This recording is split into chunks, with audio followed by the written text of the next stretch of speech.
Salam jas merah, ketemu lagi dengan Seralpen. Kali ini kita akan membahas materi sejarah kelas 10 kelompok peminatan. Adapun topik materi kita kali ini yaitu tahap penelitian sejarah. Nah, baik anak-anakku sekalian, semoga kalian tetap semangat dan dalam keadaan sehat dimanapun kalian berada. Langsung saja kita bahas. Jadi di dalam tahap penelitian sejarah itu nanti ada 5 tahapan. Yang pertama sekali yaitu penentuan topik ya. Nah, yang kedua nanti adalah heuristik, yang ketiga ada verifikasi, yang keempat ada interpretasi, dan yang kelima historiografi. Jadi kelima tahapan inilah nantinya yang saya jelaskan ya. Mudah-mudahan anak kami nanti bisa memahami melalui tutorial pembelajaran ini ya. Nah, seperti apa sih kerangka dasar penelitian dalam ilmu sejarah itu? Nah, jadi yang pertama tadi tentu adalah penentuan topik ya. Nah, ini hal yang paling utama. Jadi dalam penentuan topik ini nanti akan muncul sebuah judul ya, judul penelitian. Kemudian nanti dari situ akan muncul masalah, kemudian masalah itu akan dirumuskan. Nah, setelah itu baru masuk ke tahap yang kedua, yaitu heuristik. Yang mana heuristik ini artinya mengumpulkan sumber-sumber sejarah ya, atau bukti-bukti sejarah atau data-data sejarah ya. Nah, jadi di materi kita sebelumnya kita sudah membahas sumber sejarah ya, yang mana sumber sejarah itu ada sumber tertulis, ada sumber lisan, ada sumber benda ya. Nah, jadi setelah nanti kita kumpulkan sumber sejarah ini, maka itulah yang disebut dengan data ya. Inilah yang menjadi data kita. Jadi setelah data ini kita kumpulkan, maka masuklah ke tahap berikutnya, yaitu tahap verifikasi. Nah, verifikasi itu artinya melakukan kritik ya. Nah, melakukan kritik terhadap sumber-sumber atau data yang kita dapatkan. Yang mana nanti kritik ini ada dua, ada kritik ekstern dan ada juga kritik intern. Nah, nanti akan saya jelaskan apa perbedaan kritik ekstern dan intern. Nah, jadi setelah nanti diverifikasi, dikritik, nah ya, maka muncullah fakta ya. Nah, maka muncullah fakta sejarah. Nah, setelah kita menemukan fakta, maka kita masuk ke tahap berikutnya, namanya interpretasi. Nah, interpretasi ini artinya penafsiran ya, menafsirkan. Nah, jadi di sini nanti ada dua, kita bahas sintesis, analisis. Maka nanti tujuannya ini adalah kenapa harus ditafsirkan melalui sintesis dan analisis, untuk menghindari yang namanya subjektivitas ya. Nah, kemudian yang tahap selanjutnya itu tahap terakhir, maka tahap disebut itu dengan historiografi ya. Nah, historiografi ini berarti boleh juga kita katakan tahap pelaporan lah, tahap sudah penulisan hasil penelitian kita begitu ya. Nah, yang mana nanti historiografi ini terdiri dari 3 bagian, ada pendahuluan, ada pembahasan, dan ada juga kesimpulan. Nah, ini kerangka dasar penelitian sejarah ya. Nah, dengan penjelasan ini nanti mungkin anak-anak kami sudah mampulah untuk membuat penelitian sejarah sederhana begitu ya. Namun demikian harus kita bahas satu persatu ya. Yang pertama kita bahas dulu tahap penentuan topik. Jadi ini sangat penting ya. Kenapa? Nah, jadi di topik ini nanti bagaimana kita caranya menentukan topik ya, tentu ya pertanyaan-pertanyaan itu harus kita jawab ya. Nah, misalnya what, nah apa yang terjadi kan gitu ya. Nah, kemudian who, siapa tokoh-tokohnya gitu ya. Where, di mana terjadi gitu ya. When, kapan terjadi ya. Nah, kemudian tujuan penentuan topik ini agar pengumpulan sumber-sumber sejarah itu terarah dan tepat sasaran. Jadi itu tujuan penentuan topik ya. Nah, jadi kalau judul penelitian kita itu jelas, ya tentu cara pengumpulan sumber sejarahnya juga akan terarah dan tepat sasaran ya, tidak melebar kemana-mana begitu. Nah, apa sih syarat dalam penentuan topik itu? Nah, ini dia. Yang pertama, bahwa topik penelitian sejarah itu harus bernilai ya. Nah, jadi bernilai artinya unik ya, unik, kekal, dan abadi, sama seperti ciri sejarah ya.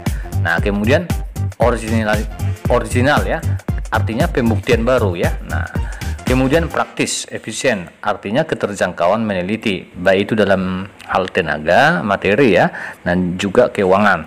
Kemudian kesatuan, artinya sumber sebagai satu kesatuan ide ya. Nah, itu syarat di dalam hal penentuan topik penelitian sejarah. Nah, oke. Jadi ada 4 syaratnya. Kemudian kita masuk tahap penentuan topik ini menurut Kunto Wijoyo juga mengatakan bahwa dalam memilih topik perlu diperhatikan 4 kriteria. Nah, apa saja itu? Yang pertama ada nilai, yang kedua ada keaslian, kepraktisan, dan juga kesatuan ya. Nah, itu dia menurut para ahli.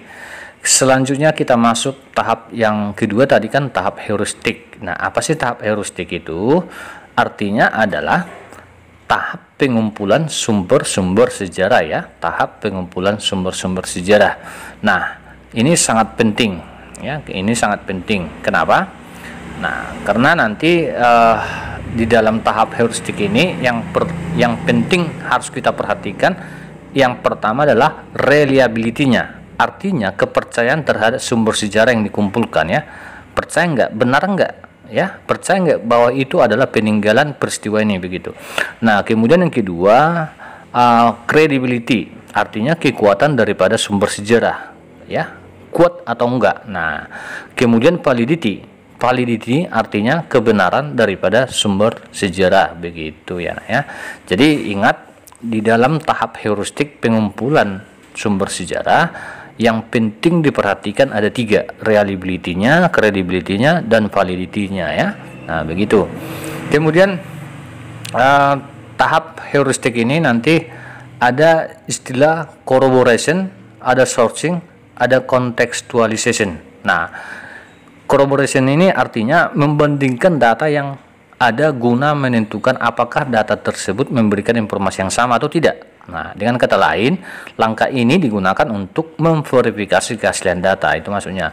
Sourcing itu artinya melakukan identifikasi penulis. Nah, itu bisa nanti termasuk tanggal serta tempat dibuatnya data. Contextualization artinya mengidentifikasi waktu dan tempat peristiwa bersejarah tersebut. Begitu ya. Nah, selanjutnya tahap ketiga yaitu tahap verifikasi. Nah, tahap verifikasi ini sering juga disebut tahap kritik ya. Nah, melakukan kritik terhadap sumber sejarah yang dikumpulkan. Nah, ya, artinya menguji keaslian atau kekuatan sumber-sumber sejarah ya. Asli atau tidak gitu ya. Kuat enggak sumber sejarah ini gitu ya. Nah, jadi kritik ini nanti ada 2, ada kritik ekstern dan ada kritik intern. Apa perbedaannya?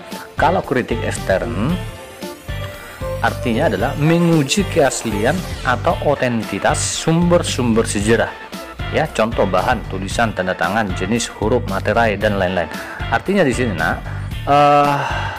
peneliti masih menguji keaslian daripada benda sumber sejarah yang ditemukan ya, belum mengkritik isinya begitu ya. Nah, jadi kritik intern ini dia sudah menyelidiki kebenaran isi atau kredibilitas sumber-sumber sejarah. Jadi itu dia perbedaannya ya. Oke, paham? Nah, contohlah ditemukan sebuah prasasti gitu. Jadi yang kalau dikatakan kritik ekstern, apakah prasasti ini betul-betul peninggalan kerajaan Kutai misalnya ya. Nah, kemudian kalau dilakukan kritik intern, nah ditelitilah itu ya, diterjemahkanlah itu bahasa Sanskerta yang ada di batu itu gitu. Nah, diartikanlah itu, dimakna, diambillah makna daripada isi tulisan itu. Nah, gitu kalau kritik intern. Baik, selanjutnya tahap interpretasi.